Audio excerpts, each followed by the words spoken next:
Hello and welcome to the Farming Week, the podcast from Agriland that keeps you up to date with all the latest in Irish agriculture. I'm Charles O'Donnell and I'm joined today by Frances McDonnell and Rubina Freiberg and Agriland's beef specialist Breifne O'Brien. We're going to start this week with some important news in the beef sector, and that's that authorities in South Korea have approved 7 Irish beef processing plants to export to the Asian country. Breifne, can you tell us a bit about this approval and the process that has led to it, and maybe a bit about what the market for beef in South Korea is like? Yeah, Charles, that's right. So South Korea is now officially open to Irish beef exports for the first time, and these can now commence. So I suppose there was a number of stages to the approval of this. It's been a long process, and there was an audit of a number of Irish processing plants by officials from the Asian country last month. So the approval came on Wednesday, May 15th, when South Korean authorities communicated their approval of 7 Irish-based beef plants to export beef to the country. So obviously this hasn't come about overnight. There's been a number of stages involved in it. There was a government-led trade mission to South Korea last year. Bia has also done work in the market with a previous promotion campaign in South Korea, seeing Bia engage with over 650 potential buyers of Irish agri-food. So just some interesting statistics then on the market, I suppose, Charles. South Korea has a population of around 50 million people. South Koreans are the highest per capita consumers of meat in Asia, with an average consumption of 79 kgs per person per year, 17 kilos of which is beef. So the country is only 35% self-sufficient in beef, therefore relies heavily on imported beef to meet its domestic demand. In 2020, South Korea imported almost 500,000 tonnes of beef, of which 92% of which came from just 2 countries, the US and Australia. So it's understood now that the Department of Agriculture, Food and the Marine will be engaging with South Korean authorities to add to the number of plants that can export beef to the country, but 7 plants are currently approved. These are ABP in Clones, County Monaghan, ABP Care in County Tipperary, Liffey Meats in Ballyjames, County Cavan, Keepak Clonee in County Meath, Slaney Foods in Bunclody, County Wexford, Dawn Meats in Grana, County Waterford, and Dawn Meats in Charleville, County Cork. The beef approved for export, there was some level of interest in this from farmers. So basically these 7 plants can export all edible parts, including bones produced from cattle aged under 30 months at the time of slaughter, and offal, other than the material specified by the European Commission and South Korean authorities. So Ireland already exports dairy, seafood and pig meat to South Korea, which along with smaller amounts of other food categories were worth 47.15 million last year in 2023. And Breifne, how soon can we expect beef from these shores to end up on shelves in South Korea?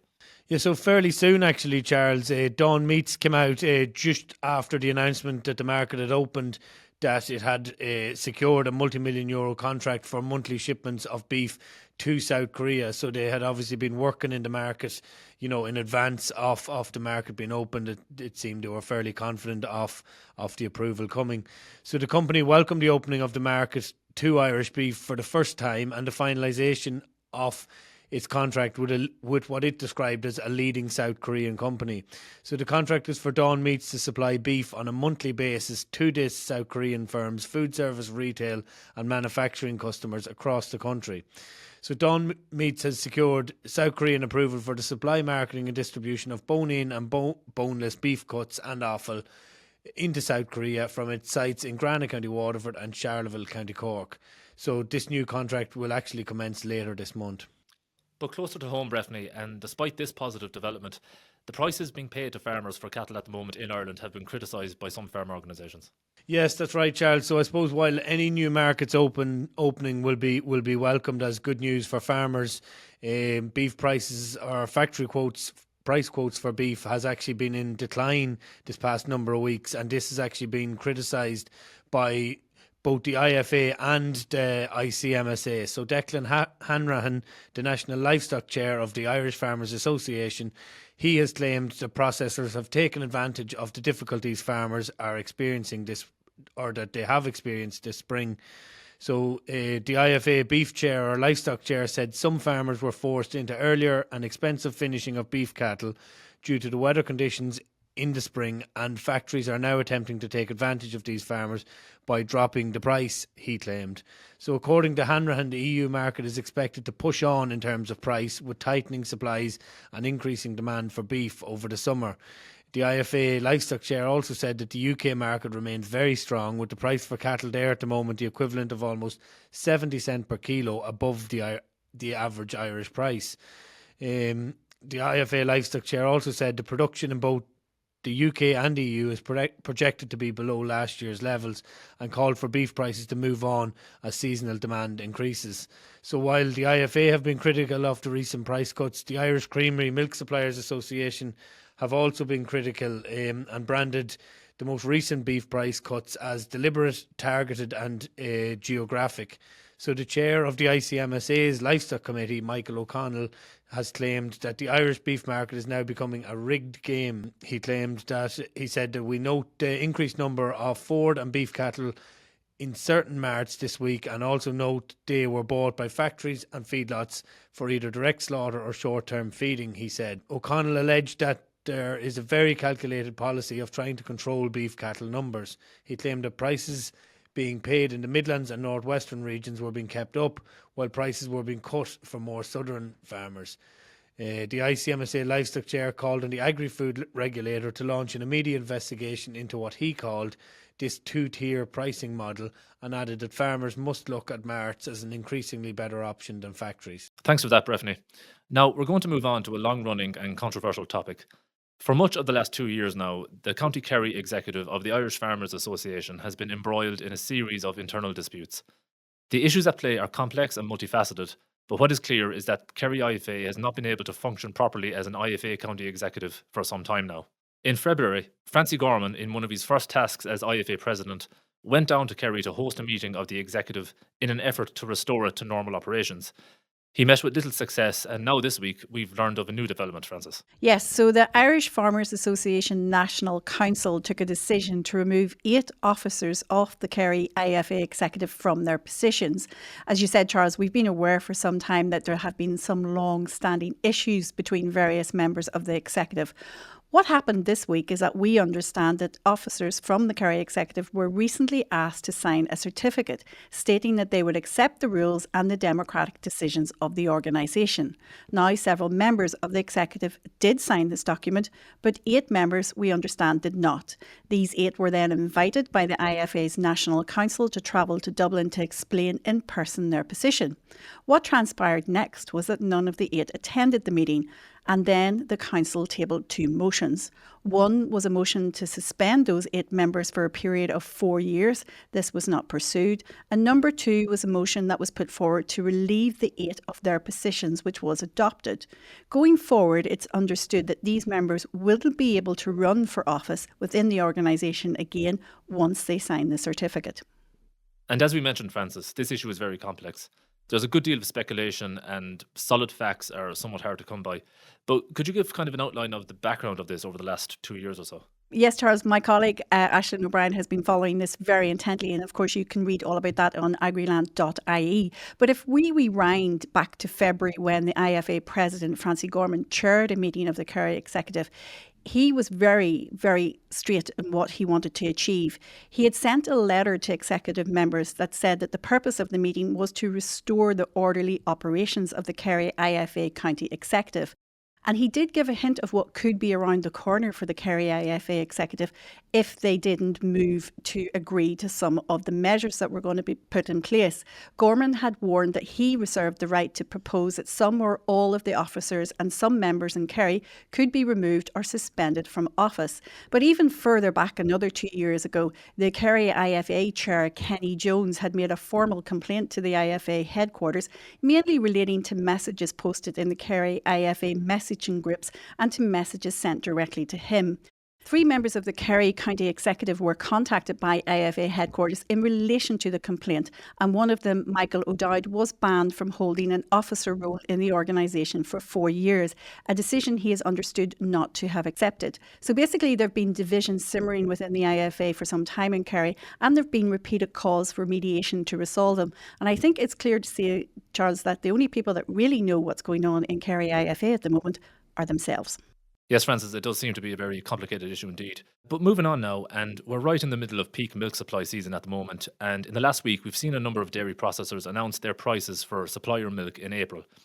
Kerry Group confirmed that its price for April milk would remain unchanged at 41 cent per litre, while Lakeland also held its price of 41.9 cent per litre in the Republic of Ireland, with an additional 1 cent per litre input support payment, while Lakeland will pay an overall price in Northern Ireland of 35.3 pence per litre.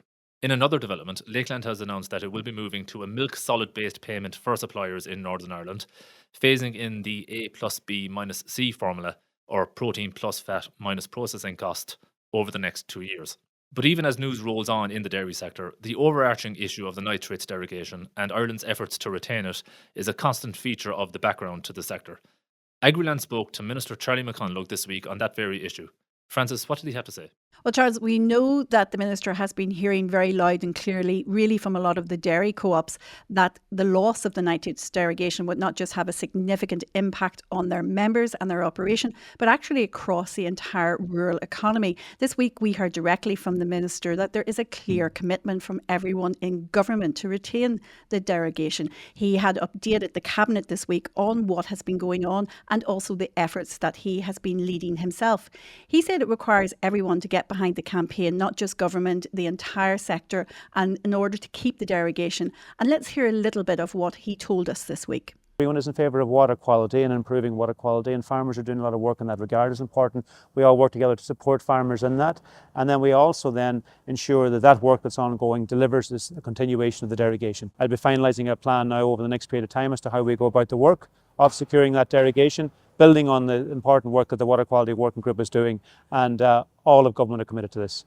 That was the Minister for Agriculture, Food and the Marine, Charlie McConalogue. But separately, the Taoiseach, Simon Harris, has also been urged this week to set up a new task force in order to ensure that Ireland can indeed hold on to the nitrates derogation.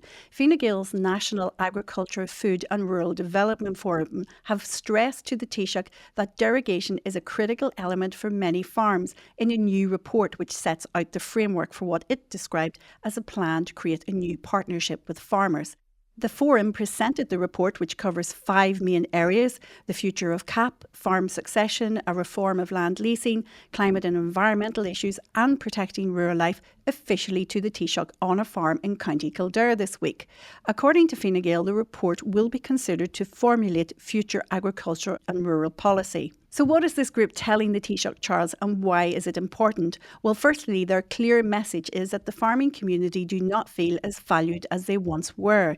It is also warning that protecting the CAP budget is critical for Ireland, and that payment delays cause financial stress to families and family farms, and that farm succession is what they've described as a silent issue currently on many farms. And that needs to be urgently addressed if we're going to deal with the issues of generation renewal and ensure that we have the next generation of farmers coming on stream in Ireland. As I mentioned before, they want a new task force set up to retain the nitrates derogation, and they believe this task force should include government, state agencies, local authorities, industry and farm organisations. The group has also told the Taoiseach that it wants to see a number of measures introduced to protect rural life. This includes ensuring that one-off rural housing is a key priority, and that the issue of residential zoned land tax on active farmland is settled once and for all. And we saw that the Taoiseach was definitely listening when he was out in County Kildare this week. He's very keen to hear from farmers on the ground, but we'll have to wait and see whether any of these issues that have been raised to him actually materialise into policy. Switching sectors now, and this week saw the publication of the final version of the Food Vision Tillage Group report.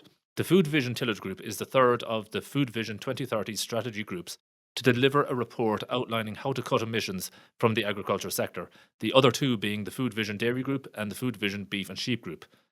Like those two earlier reports, this new tillage sector report outlines a raft of recommendations on how to cut emissions from the tillage sector while also securing its financial viability. Francis, can you take us through some of the details on this? Well, Charles, they say 5 days is a long time in politics, but it's 12 months have been a really long time for tillage farmers in this country, and that's exactly how long it's taken for this final report to materialise. Some would say we need a drum roll, but actually it's a very serious situation here, and as we know from the weather and for the many challenges that tillage farmers have been up against this year, they really want to see what's been in this report. So the report itself lists 28 actions that address a number of key objectives, including increasing the area under tillage crops to 400,000 hectares, adding value to tillage crop output and improving the efficiency and competitiveness of the sector. It also sets out an aim to improve the environmental footprint of the sector, develop greater linkages and enhance cooperation with the livestock sector, and exploit opportunities in renewable energy and organic tillage. When he unveiled the report this week, the Minister once again reiterated that he is very aware of the challenges faced by tillage growers this year and highlighted the 100 per hectare payment for field crops planted in this year's harvest that he announced previously. But let's not forget, Charles, that he has not got that money in place. He has to go find that money. So we're going to have to wait and see what materialises on that front. However, he has pledged that he's committed to the sector and its importance within the wider agriculture industry, and he's stated that he wants to put the sector on a firm footing into the future. And what have been the reactions from stakeholders to this new report, Frances? Well, I think they're just thankful that it finally got published more than anything else. But anyway, the Irish Farmers Association has called for the recommendations of the Food Vision Tillage Group report to be implemented swiftly, as has the Irish Grain Growers Group. The IFA had previously proposed a 250 per hectare 5-year payment for tillage farmers. So the current 100 per hectare falls a little bit short of that. It also highlighted that tillage farmers have faced what they described as a perfect storm since summer 2023. We've had falling grain prices, input costs remaining high, loss of rented land, and very heavy rainfall up until the middle of April of this year. But Bobby Miller, the chair of the Grain Growers Group, told Agriland that it doesn't want to see another report sitting on a desk. It's pretty clear that farmers want to see action on the report, and they also want a time frame for the financial support that they're going to be receiving. The Minister has said that he has tasked his officials with putting a plan in place to oversee the implementation of the strategy, but as yet we don't have a time frame for that. Well, tillage farmers did receive some positive news this week, with the Council of the EU approving a review to the Common Agricultural Policy. This review, the details of which have been covered on the Farming Week previously, provides some leeway when it comes to crop rotation along with other requirements, and for smaller farmers in other sectors exempts those under 10 hectares from controls and penalties related to cap conditionality. The approval from the Council of Ministers means that these changes are now official and will be implemented shortly. The Council, meanwhile, is yet to approve the Nature Restoration Law, which has been in limbo for over a month, much to the frustration of Green politicians in the EU and Ireland. This week it emerged that Minister for Environment, Climate and Communications Eamon Ryan and his party colleague, Minister of State Malcolm Noonan, had written to environment ministers in other EU member states to secure adoption of the law at their next meeting on June 17th. 10 other member states have signalled their support for Ryan and Noonan's call for the law to be adopted. But moving on now, and at the very end of last month, the government announced a €5,000 per hectare payment for farmers and landowners who have planted ash and have been impacted by ash dieback disease. Since then, more details of this payment and how it can be availed of have come to light. Rubina, you have the latest on this.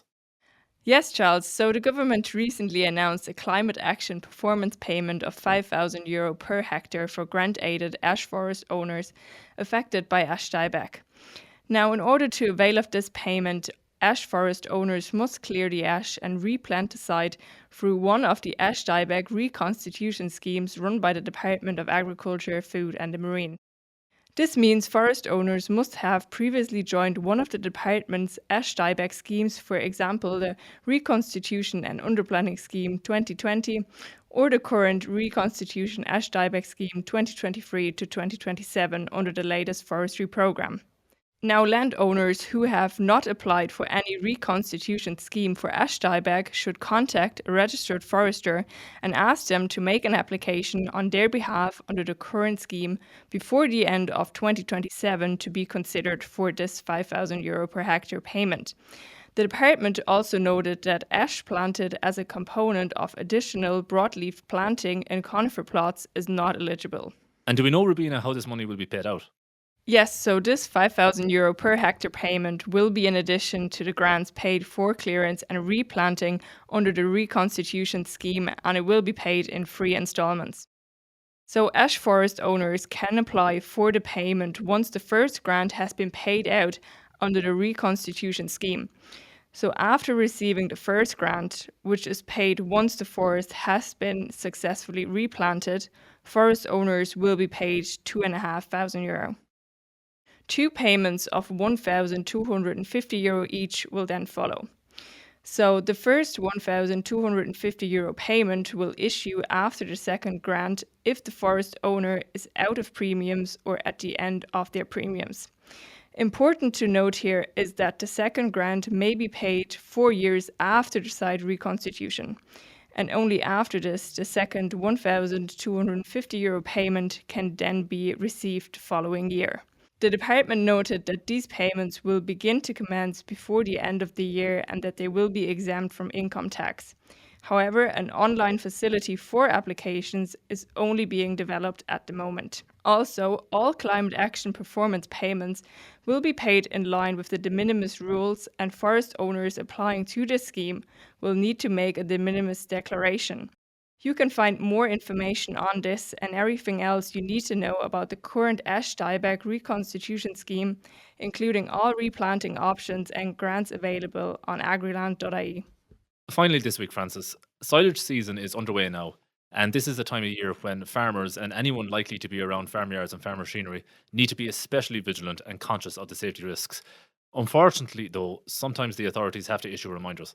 Yeah, it's one of the busiest times of the year for farmers, and we've seen repeated appeals from farmer organisations and also the Road Safety Authority to road users to take extra care with an increasing number of tractors, trailers and other farm machinery using the roads at this time.